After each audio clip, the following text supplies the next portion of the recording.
Los grandes tesoros de la arqueología. La ciudad oculta de Petra. Hace 30 millones de años, en lo que ahora es Oriente Medio, la tierra tembló y enormes paredes de roca se elevaron al este del río Jordán.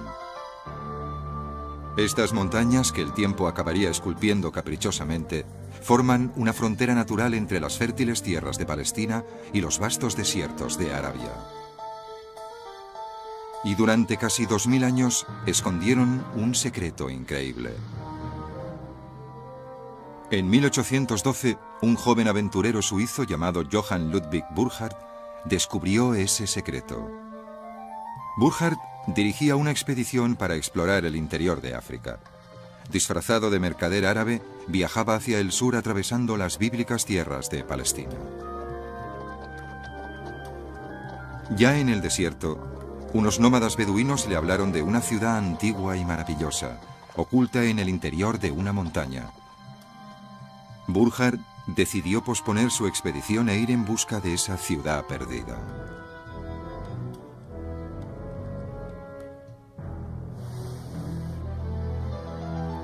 Sus guías le llevaron hasta un serpenteante desfiladero, tan estrecho que en algunos lugares el sol ni siquiera brillaba.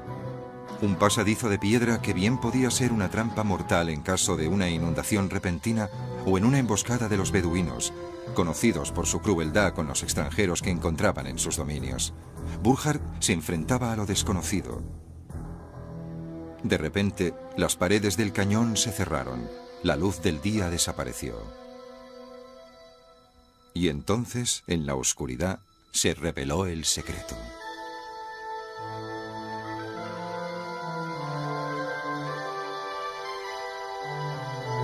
El asombrado Burckhardt contempló una enorme estructura tallada directamente en la piedra de las montañas. Eso ya habría sido bastante sorprendente, pero solo era el principio. Al penetrar en las gargantas de arenisca, Burckhardt vio centenares de monumentos más, grandes edificios de increíble belleza, que se esparcían a lo largo de varios kilómetros en las paredes del cañón.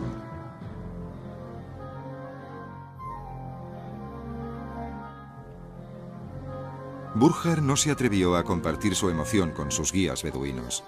Solo su disfraz le separaba de una muerte fugaz. Pero como experto historiador, sabía que había topado con una civilización antigua, olvidada por el mundo occidental. Johann Ludwig Burckhardt había encontrado la ciudad oculta de Petra.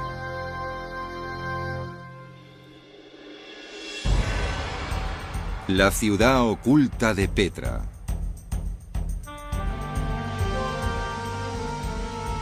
Primera parte.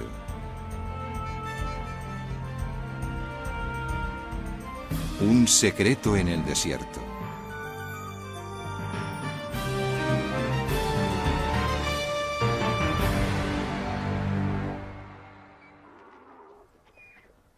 Han pasado casi 200 años desde que Burckhardt descubrió Petra, pero sus ruinas siguen fascinando a los arqueólogos. Es un lugar muy misterioso. No puedes evitar preguntarte qué tipo de personas vivieron aquí, cuándo se asentaron y por qué construyeron esto, de dónde sacaron las herramientas para realizar esto. Es algo que parece fuera de toda lógica. ¿Cómo fueron capaces de crear algo así? En la actualidad, el emplazamiento de Petra ya no es un misterio. Está a pocas decenas de kilómetros al norte del Mar Rojo, en la moderna Jordania. Aunque solo se ha excavado una fracción de la ciudad, los arqueólogos estiman que debió ocupar más de 15 kilómetros cuadrados. Petra y su ubicación, al igual que le pasó a Burckhardt, no ha dejado de sorprender a todo aquel que la contempla. En sus escarpados cañones, hace tiempo, manos antiguas tallaron una magnífica ciudad en la arenisca multicolor.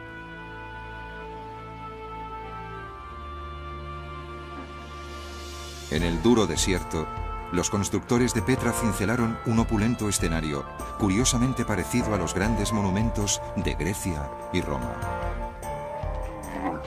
En sus manos, Un desfiladero de arenisca se convirtió en un teatro que albergaba a 8.000 personas.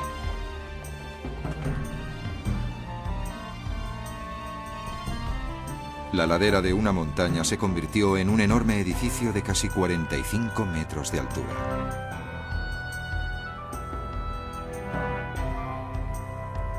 Las cavernas se convirtieron en inmensas tumbas reales. Pero ¿quién esculpió estos excepcionales monumentos? ¿Y cómo los tallaron en la roca maciza?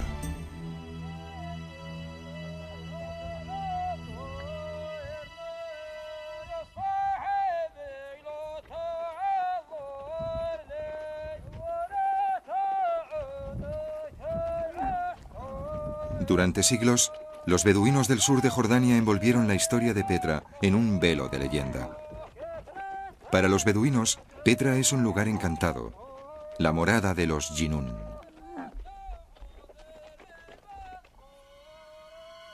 Los Jinún son los hombres del saco del folclore del desierto, demonios invisibles que embrujan lugares deshabitados, molestando a los humanos imprudentes. La tribu Bedoul los conoce muy bien. Una vez viajábamos por aquí. Los Jinún nos lo hicieron pasar muy mal. Algunos gritaban, otros aullaban, otros reían, otros se ahogaban. Se comportaban como niños o como viejos locos. En cuanto se pone el sol, se reúnen. Oyes gritos, oyes cantos. En serio, es algo estremecedor. Ocurre mucho en Petra. Los Bedoul son descendientes de los nómadas que una vez guardaron celosamente el secreto de esta gran ciudad oculta entre montañas. Una de las razones por las que Petra tardó en ser descubierta fue el extremo recelo que los beduinos sienten ante cualquier extranjero.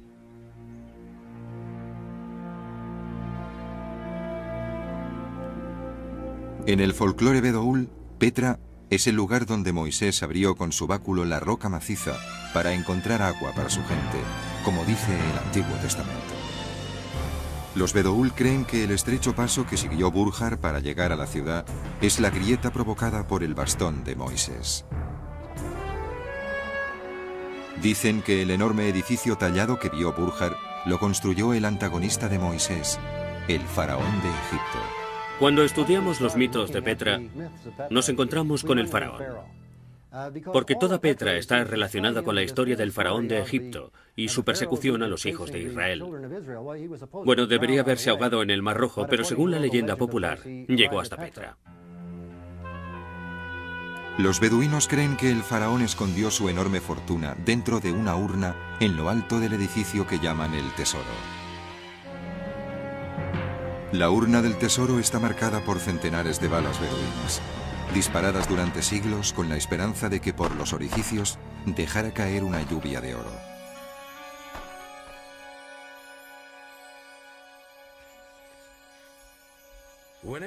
Cuando la gente visitaba el lugar, decía que era como un tesoro.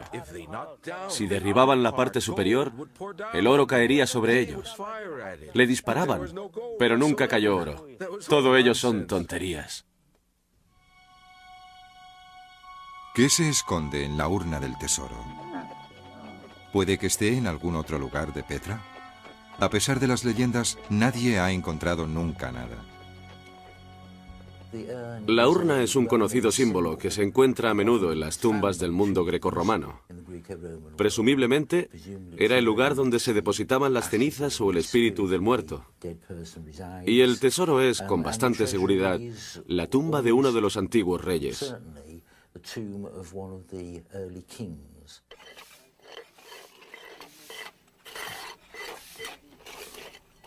Los arqueólogos han contabilizado casi 800 tumbas talladas en Petra.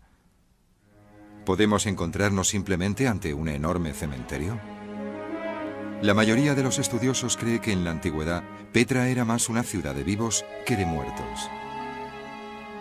Hace 2000 años, cuando Jesucristo caminaba por las montañas de Galilea, a menos de 300 kilómetros de aquí, casi 30.000 personas podían haber vivido en Petra. Muchos visitantes han malinterpretado la ciudad de Petra a causa de sus tumbas. Creen que es una necrópolis, una ciudad muerta. Pero Petra era una ciudad muy vital, una ciudad viva.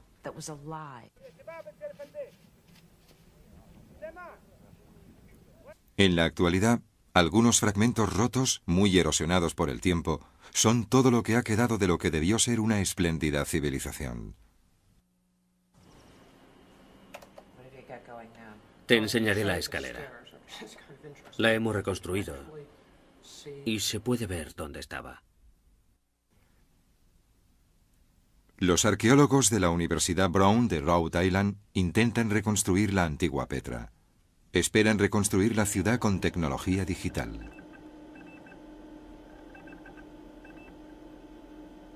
Su trabajo apenas acaba de comenzar.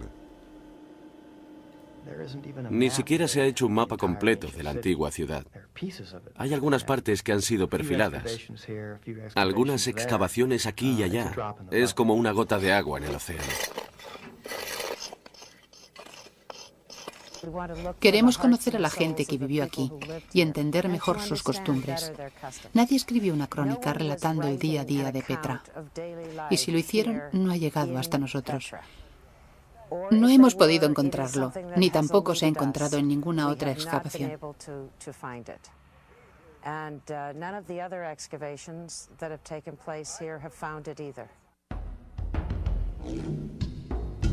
Algunas inscripciones y algunos textos antiguos nos hablan de unos reyes poderosos que gobernaban en democracia, de dioses omnipotentes y suntuosos banquetes, de grandes triunfos sobre enemigos y de mujeres con derecho a tener propiedades. No sabemos mucho más sobre los constructores de Petra, salvo su nombre, los nabateos. Una de las cosas interesantes sobre los nabateos de Petra es que nadie sabe precisar su origen. Era un pueblo que salió del desierto con muy poco y aspiraba a mucho. Querían aprender. Está claro que fueron adaptando cosas de otras culturas. Y sería interesante saber cómo pasaron de ser una comunidad nómada a asentarse en una ciudad, a una próspera y enorme metrópolis, una de las ciudades más grandes de Oriente Medio.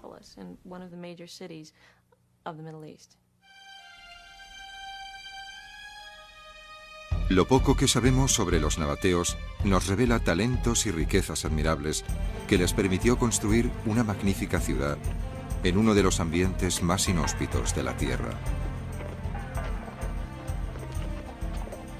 Pero, ¿por qué aquí? ¿Y quiénes fueron esas misteriosas y notables personas que soportaron la dureza del desierto para tallar su ciudad inmortal en roca maciza?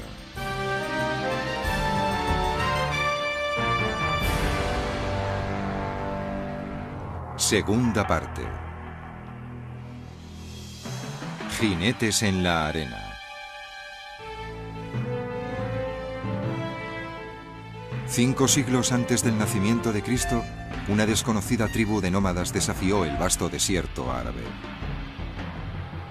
Se llamaban a sí mismos los Nabatu. Los griegos les llamaban nabateos. Hasta hoy, nadie sabe de dónde salieron ni qué les llevó a alcanzar tan extraordinarios logros.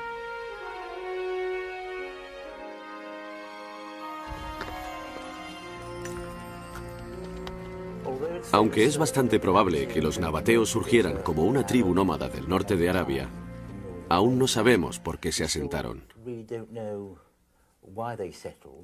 Eso continúa siendo un misterio. ¿Cómo y por qué empezaron a adoptar costumbres griegas y romanas? Aunque los orígenes de los nabateos continúan siendo un misterio, el hecho es que se convirtieron en uno de los pueblos más poderosos del mundo antiguo. ¿Cómo pudieron unos nómadas acumular tanto poder y riqueza en un territorio tan desolado? Como nómadas montaban sus tiendas allá donde decidían instalarse durante un tiempo y después las desmontaban y se iban a otro sitio. Y de repente les encontramos ubicados a un lado de Petra y creando estos enormes monumentos literalmente de la nada. Pero hace 2000 años era frecuente encontrar grandes fortunas en estas colinas desiertas. En la antigüedad, el comercio era la fuente de riqueza del desierto. Las caravanas cruzaban incansablemente Oriente Medio, llevando cargas preciosas de tierras distantes. En el desierto, el control de las rutas comerciales era la llave de la prosperidad. Entre los nómadas estaba establecido el cobro del peaje a las caravanas que cruzaban las rutas de paso. Esto se convirtió en su principal fuente de ingresos. Esta práctica estaba muy extendida en el mundo beduino. Se trataba de explotar cualquier recurso que permitiera ampliar la economía. Pero mientras que las otras tribus se contentaban con apropiarse solo de los bienes de sus vecinos, los nabateos pronto comenzaron a ejercer el pillaje y el comercio por todo Oriente Próximo. Incluso se convirtieron en piratas, asaltando barcos mercantes en el Mar Rojo, hasta que las fuerzas marítimas egipcias les detuvieron. Desde el principio, los nabateos fueron unos nómadas ambiciosos. Pronto dominaron un vasto territorio que se extendía desde Damasco al norte, hasta Arabia Saudí al sur y al este, y hasta la península del Sinaí en el oeste. Alrededor del año 300 a.C., construyeron la ciudad de Petra, estratégicamente situada en el único lugar por el que las caravanas podían pasar entre las escarpadas montañas del este de Jordania.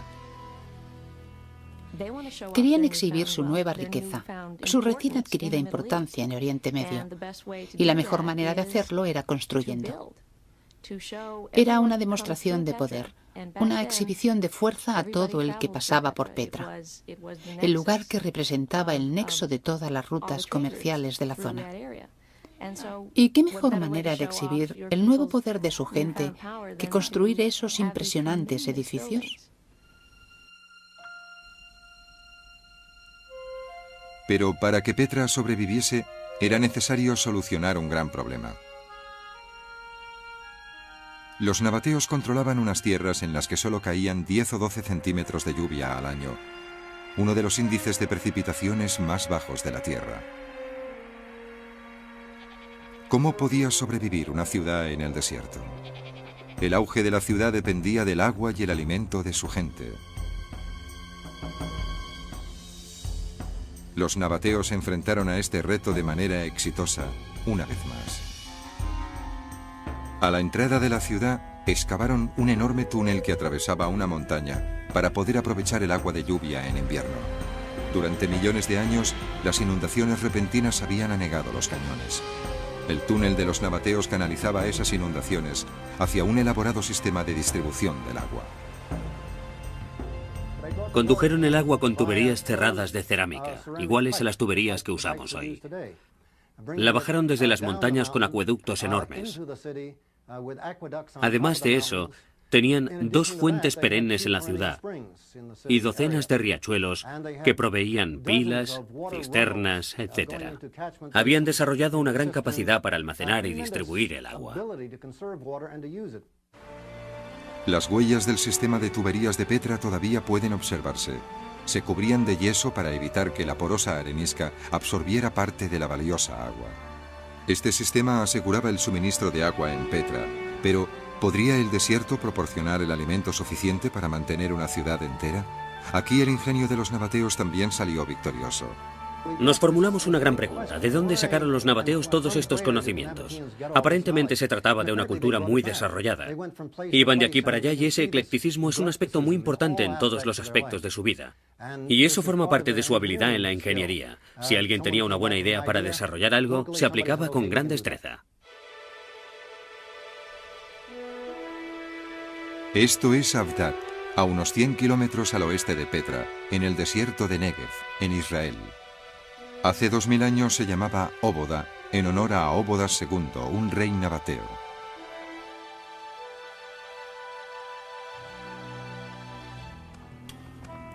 La antigua Óboda era una fortaleza nabatea y un centro comercial. Desde su ciudadela, soldados montados en camellos patrullaban las rutas de caravanas. Y en Óboda los nabateos hicieron florecer el desierto. Hoy en día los pistachos, las almendras y otras cosechas aún crecen en Abdad, regadas por el antiguo sistema de irrigación de los nabateos. En los valles donde se acumulaba el agua de la lluvia, los granjeros nabateos construyeron redes de diques y embalses para almacenarla.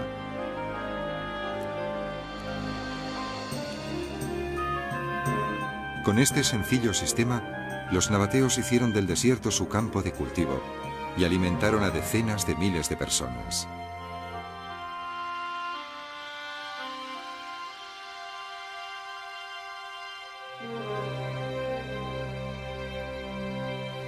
Vimos docenas de campos de trilla, donde se preparaba el grano para llevarlo al mercado. Vimos acueductos que nunca se habían visto, para transportar el agua por un sistema de tuberías presurizado que llegaría a zonas más lejanas. Vimos caminos, algunos solo para peatones, algunos para camellos, otros sobre los que circulaban vehículos con ruedas que llegaban a Petra desde casi todos los ángulos del globo terrestre. Los antiguos campos de Abdad revelan cómo una ciudad del tamaño de Petra pudo sobrevivir en el desierto. Pero todavía quedan muchas preguntas. ¿Por qué unos nómadas del desierto esculpieron estos enormes edificios? ¿Cuál era su propósito? ¿Cómo pudieron los nabateos tallar esas colosales estructuras? Vamos a explorar los gigantescos y magníficamente tallados monumentos de Petra para descubrir cómo los nabateos pudieron crearlos y qué les impulsó a hacerlo.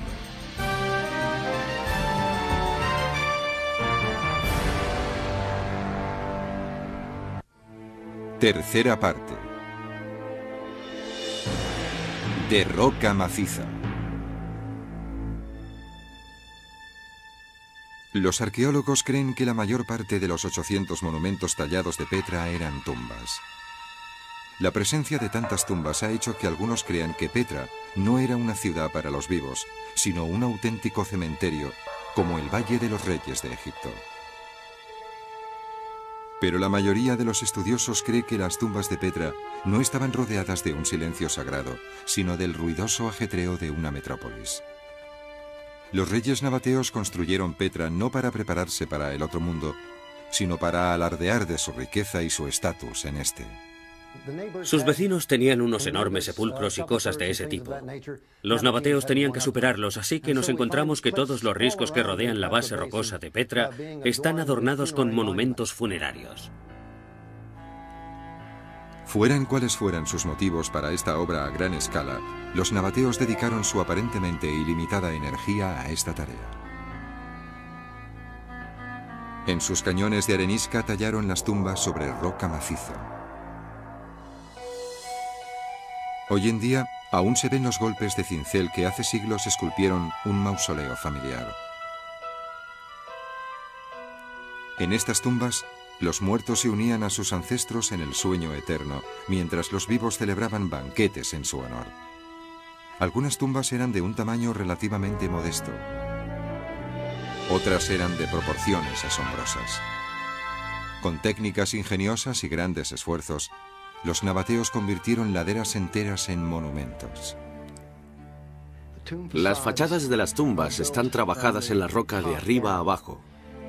Tuvieron que utilizar algún tipo de andamiaje o alguna escalera de varias decenas de metros. Se empieza tallando algunos surcos en la roca. El objetivo es poder insertar madera en ellos, mojarla, y que cuando se expanda rompa algunos bloques. Lo que hoy nos parecen cicatrices en la mayoría de las tumbas son las perforaciones que quedan tras haber agrietado la roca. El trabajo final se hace cincelándolo. Literalmente se esculpe.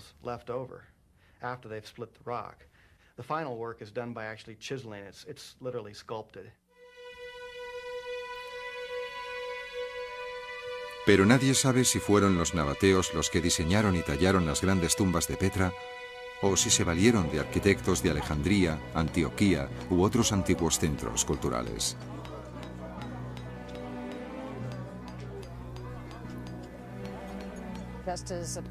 Igual que en la actualidad, la moda de París puede verse en las lujosas tiendas de la Quinta Avenida de Nueva York, los diseños y el arte de Grecia pudieron llegar a Petra de la mano de algunos arquitectos y artistas contratados por los reyes que gobernaban en este lugar. Sin embargo, estos monumentos son nabateos, construidos según principios clásicos. Tienen un sabor autóctono, muy semítico y característico.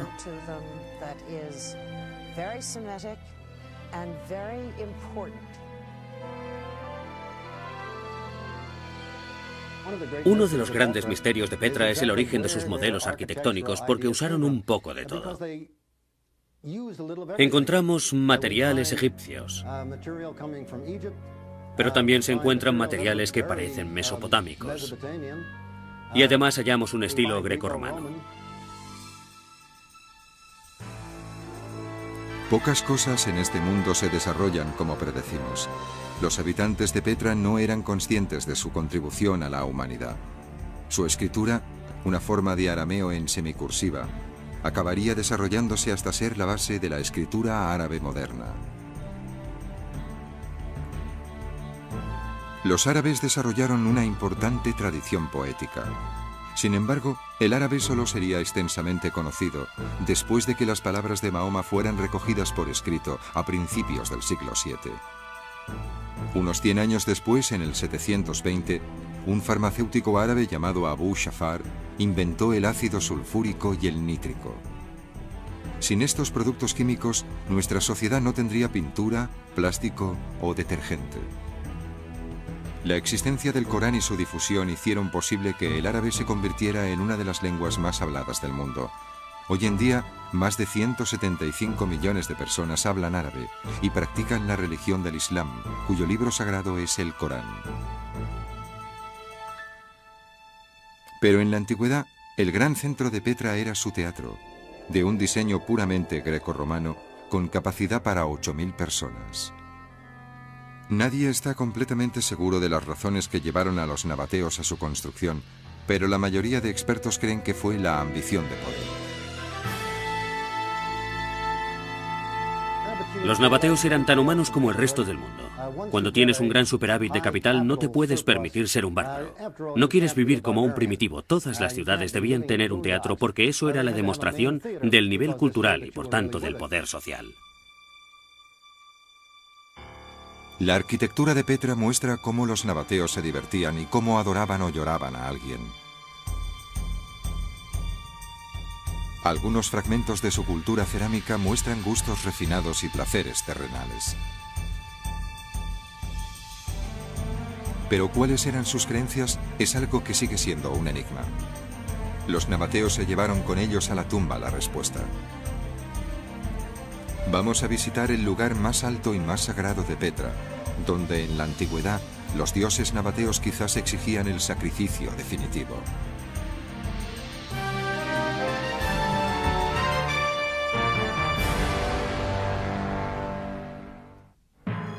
Cuarta parte.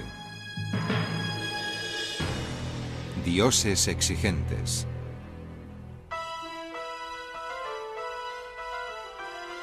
En algún momento de la antigüedad, encima de los cañones que dominaban Petra, los artesanos nabateos excavaron toda la cima de una montaña, dejando solo un par de obeliscos.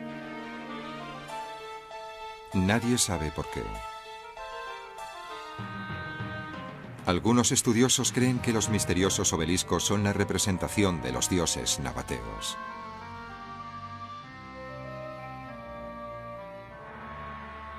La religión es otro de los misterios de Petra. Prácticamente no tenemos ningún tipo de testimonio sobre su religión. Hallamos inscripciones que mencionan varias deidades y hay esculturas por todas partes que la representan.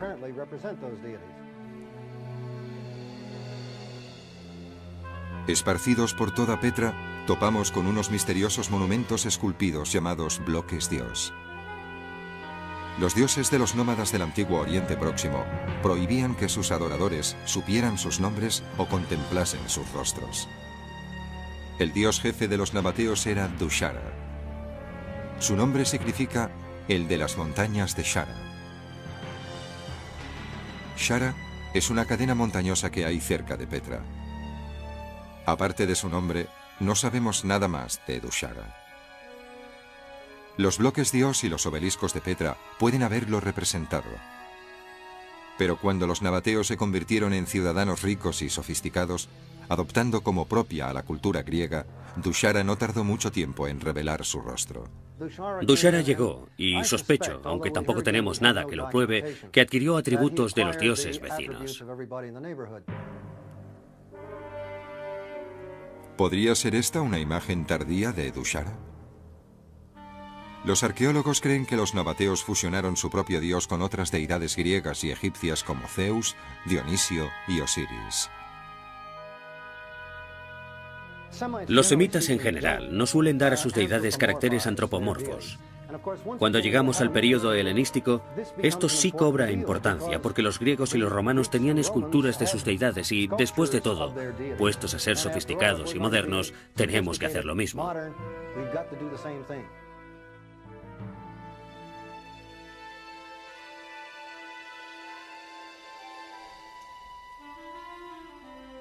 Pero incluso los sofisticados nabateos podrían haber celebrado algunos rituales bastante siniestros. En la cima de una montaña por encima de Petra, los nabateos tallaron un misterioso altar.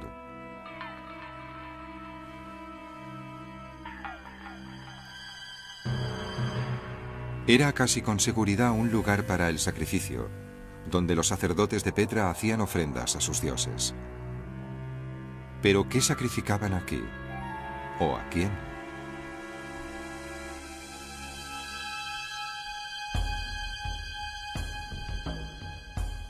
La Biblia habla de sacrificios humanos generalizados en la antigua tierra de Canaán, al otro lado del río Jordán, frente a la tierra de los nabateos.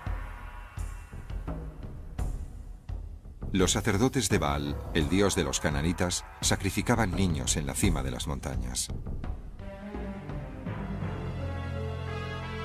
Yahvé, Dios de Israel, exigió a Abraham que sacrificara a su hijo único, Isaac, en la cima de una montaña. En el último momento, Yahvé le dio un carnero como sustituto. Pero hay pruebas escalofriantes que indican que a los nabateos no se les ofreció ningún tipo de sustitutos. Una inscripción encontrada cerca de Petra habla de un sacerdote sacrificando a un joven, quizás su propio hijo. Otros relatos antiguos hablan de niños y niñas asesinados y ofrecidos a la diosa nabatea, Alusa. Un texto conmemora el degüelle anual de un joven en una ciudad nabatea a unos 300 kilómetros de Petra. ¿Tiñó la sangre humana el altar de la cima de Petra?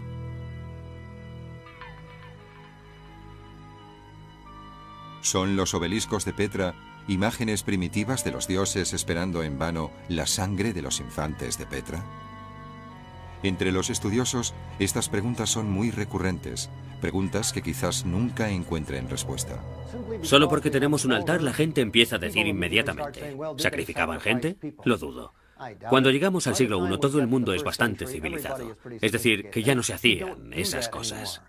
Presumiblemente, con el paso del tiempo, los sacrificios de niños se volvieron menos comunes, pero hay unas pocas referencias en algunos textos nabateos encontrados en Petra y sus alrededores que sugieren que ocasionalmente aún se practicaba, y no es sorprendente si tenemos en cuenta la larga tradición de sacrificios infantiles en el mundo semítico occidental, y tiene más sentido de lo que nos parece.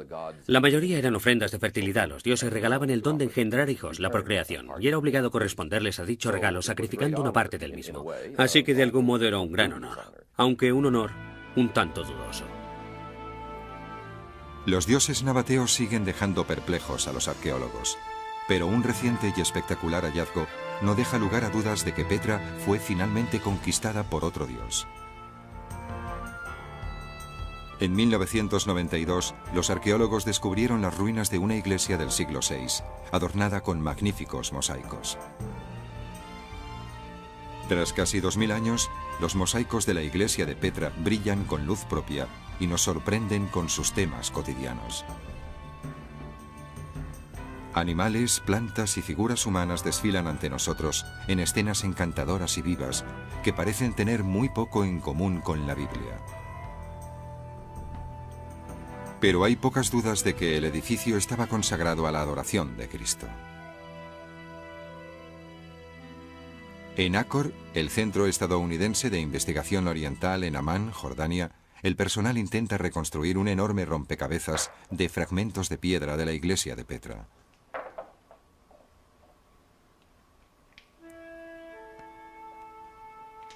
A medida que progresa el trabajo de restauración, se revela la gran maestría de la escultura en piedra.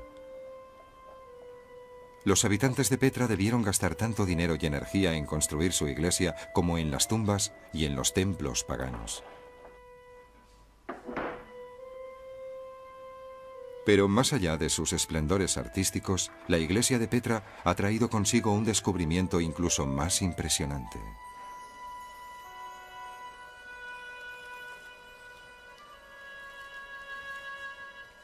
Se encontraron más de 50 rollos de papiro en la iglesia, todos ellos reducidos a carbón debido a un incendio que destruyó el templo poco después de su construcción.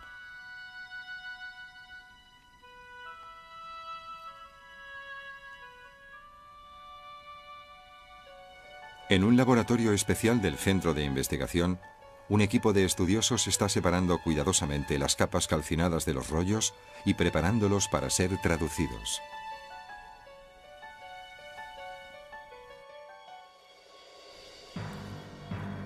Fuentes antiguas sugieren que en los primeros años del cristianismo, los herejes que no seguían el dogma ortodoxo eran exiliados a Petra desde las tierras cercanas.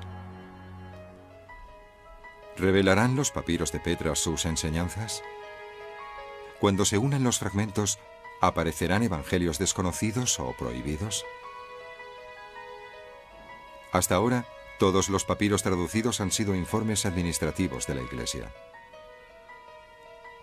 Pero el doctor Jacob Frosen, jefe del equipo de restauradores, ha descubierto que incluso esos banales informes pueden ofrecer interesantes visiones de la vida de los ciudadanos anónimos de Petra. Uno de esos fragmentos era la última voluntad y testamento de un hombre llamado Hor. Dejaré atrás todas mis posesiones al apóstol Petras y a los más santos sacerdotes, a condición de que deduzcan de ellas la provisión de fruta y ropa para mi madre, como hice yo durante toda mi vida, aunque eso signifique la mitad de las pertenencias.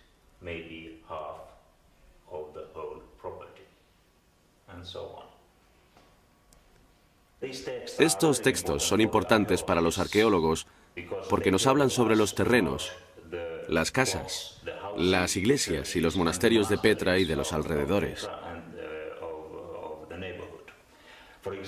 Por ejemplo, tenemos muchas divisiones de propiedad con una descripción muy precisa de los terrenos y de sus alrededores. Y por eso sabemos exactamente quién vivía en algunas partes de Petra y dónde estaban las iglesias y los monasterios.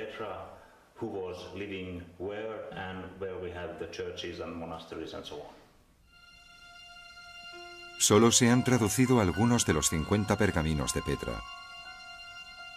Mientras la restauración continúa, ¿quién sabe qué secretos nos revelarán? Por los pergaminos podemos empezar a descifrar cómo era el día a día en Petra y saber por qué la ciudad acabó muriendo.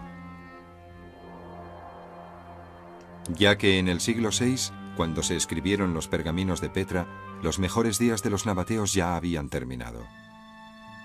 A la llegada de Cristo, el imperio nabateo tenía cerca de 500 años de antigüedad y aún poseía fuerza.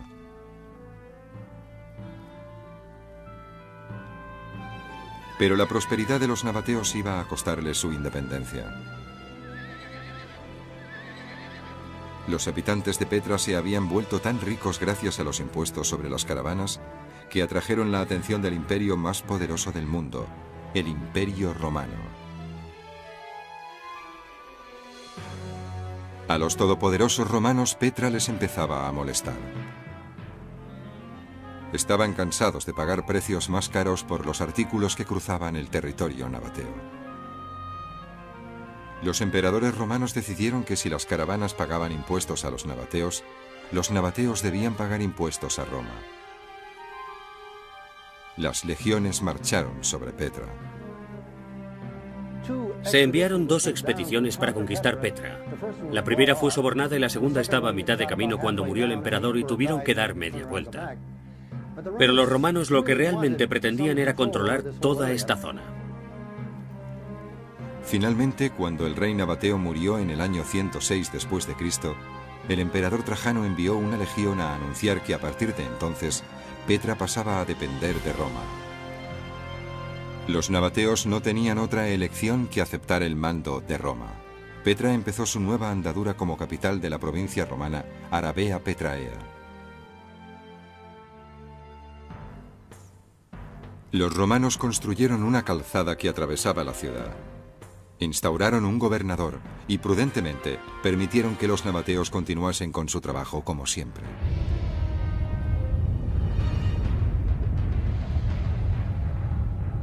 Pero fue la naturaleza y no Roma la que puso fin a Petra.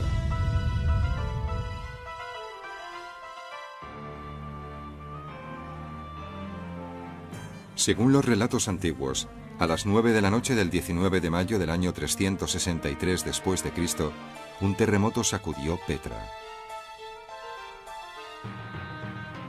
Al menos la mitad de la ciudad fue destruida.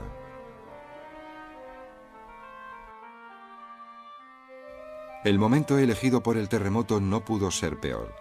A finales del siglo IV, una Roma asediada abandonaba su frontera árabe. Las rutas comerciales estaban cambiando. Los mercaderes se iban. Tras el terremoto, Petra no se recuperó. Con el paso del tiempo, los nabateos la abandonaron. Esta gente tenía talento y simplemente se llevaron su talento y ya no quedó mucho que hacer. Lo que podían ser tiendas y los caminos pavimentados, por ejemplo, quedaron reducidos a escombros, así que no se ha conservado mucho.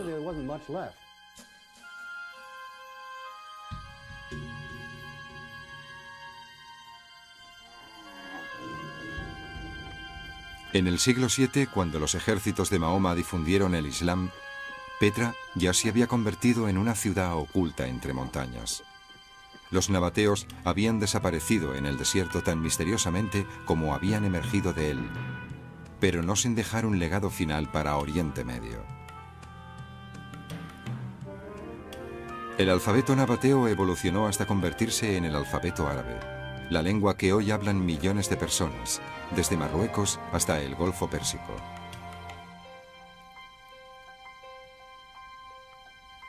En la actualidad, el desierto, como un vasto océano seco, se ha cerrado sobre los nabateos que una vez gobernaron sus grandes espacios. La vida ha vuelto a su ritmo eterno, mientras los arqueólogos no han dejado de sorprenderse con los misterios de Petra. ¿Qué les ocurrió a los nabateos? No lo sé. Prefiero pensar que todavía continúan allí. ¿La gente con la que convivimos cuando excavamos son los descendientes de los nabateos? Me gustaría creer que sí. Están muy orgullosos de su Petra. Este es su hogar.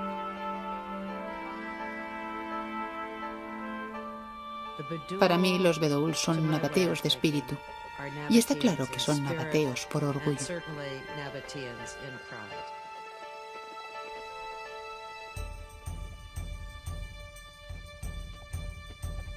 Puede que nunca comprendamos completamente a los nabateos. Gran parte de su civilización importante en una época se ha perdido para siempre. Pero incluso lo poco que conocemos hoy en día es suficiente para apreciar su extraordinario talento y sus increíbles logros.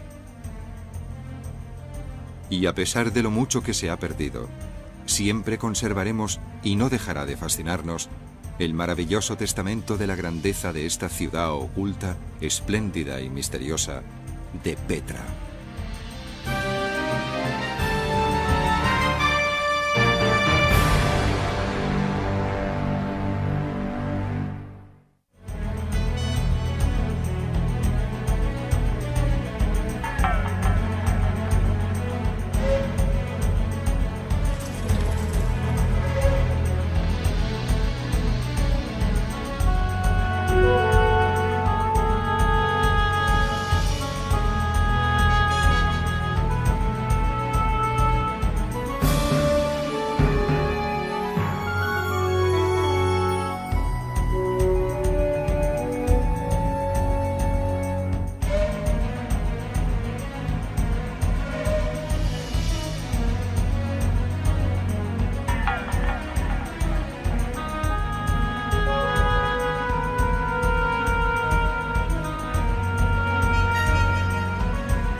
duro desierto, los constructores de Petra cincelaron un opulento escenario, curiosamente parecido a los grandes monumentos de Grecia y Roma.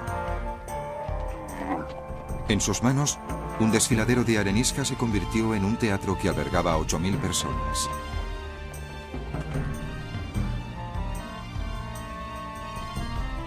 La ladera de una montaña se convirtió en un enorme edificio de casi 45 metros de altura.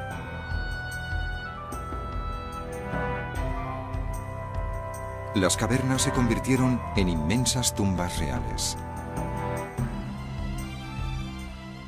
Pero ¿quién esculpió estos excepcionales monumentos?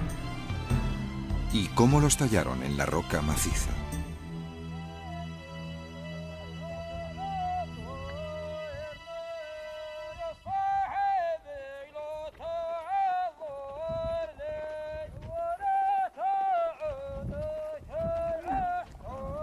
Durante siglos, los beduinos del sur de Jordania envolvieron la historia de Petra en un velo de leyenda.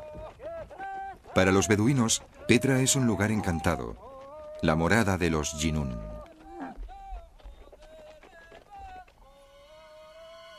Los Jinún son los hombres del saco del folclore del desierto, demonios invisibles que embrujan lugares deshabitados, molestando a los humanos imprudentes. La tribu Bedoul los conoce muy bien. Desfiladero, tan estrecho que en algunos lugares el sol ni siquiera brillaba. Un pasadizo de piedra que bien podía ser una trampa mortal en caso de una inundación repentina o en una emboscada de los beduinos, conocidos por su crueldad con los extranjeros que encontraban en sus dominios. Burkhard se enfrentaba a lo desconocido. De repente, las paredes del cañón se cerraron. La luz del día desapareció. Y entonces, en la oscuridad, se reveló el secreto.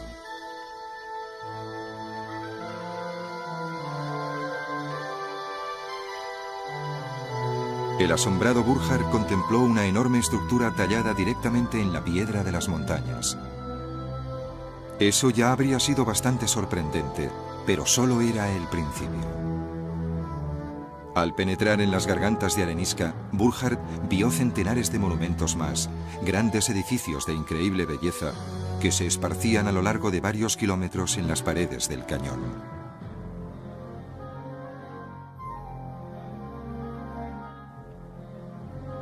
Burkhard no se atrevió a compartir su emoción con sus guías beduinos. Solo su disfraz le separaba de una muerte fugaz. Pero como experto historiador, sabía que había topado con una civilización antigua, olvidada por el mundo occidental. Johann Ludwig Burkhard había encontrado la ciudad oculta de Petra.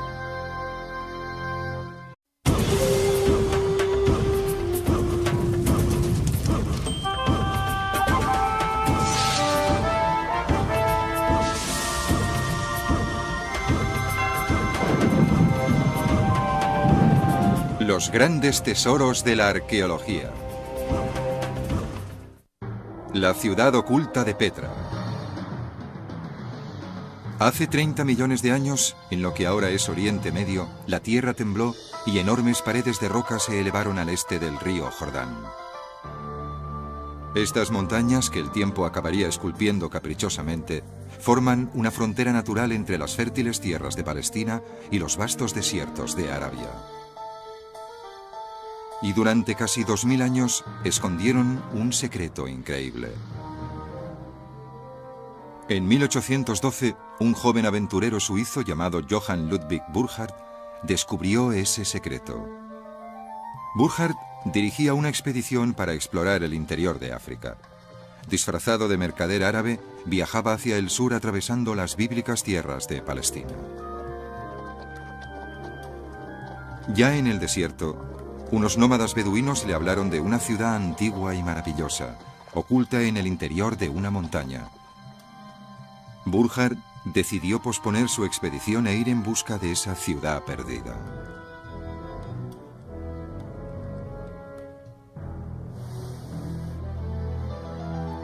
Sus guías le llevaron hasta un serpenteante de... Una vez viajábamos por aquí. Los Jinún nos lo hicieron pasar muy mal. Algunos gritaban, otros aullaban, otros reían, otros se ahogaban. Se comportaban como niños o como viejos locos. En cuanto se pone el sol, se reúnen. Oyes gritos, oyes cantos. En serio, es algo estremecedor. Ocurre mucho en Petra. Los Bedoul son descendientes de los nómadas que una vez guardaron celosamente el secreto de esta gran ciudad oculta entre montañas. Una de las razones por las que Petra tardó en ser descubierta fue el extremo recelo que los beduinos sienten ante cualquier extranjero.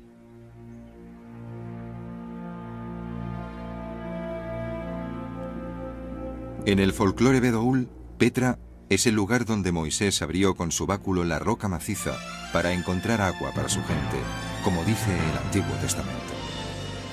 Los bedoul creen que el estrecho paso que siguió Burjar para llegar a la ciudad es la grieta provocada por el bastón de Moisés.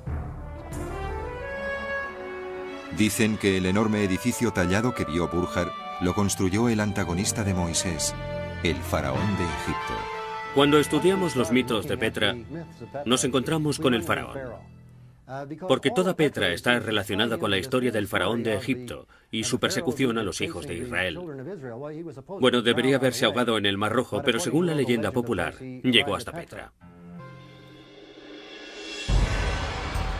La ciudad oculta de Petra.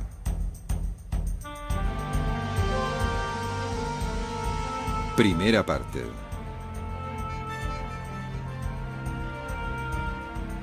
Un secreto en el desierto.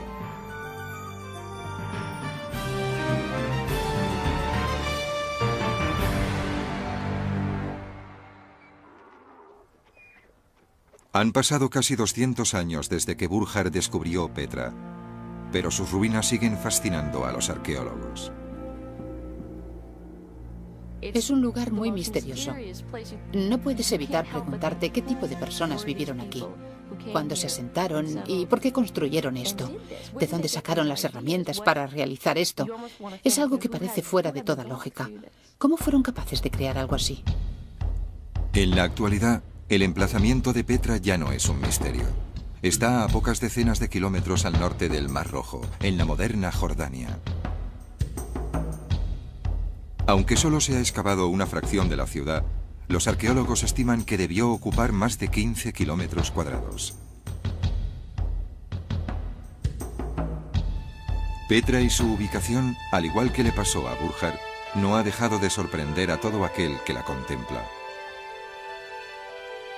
En sus escarpados cañones, hace tiempo, manos antiguas tallaron una magnífica ciudad en la arenisca multicolor.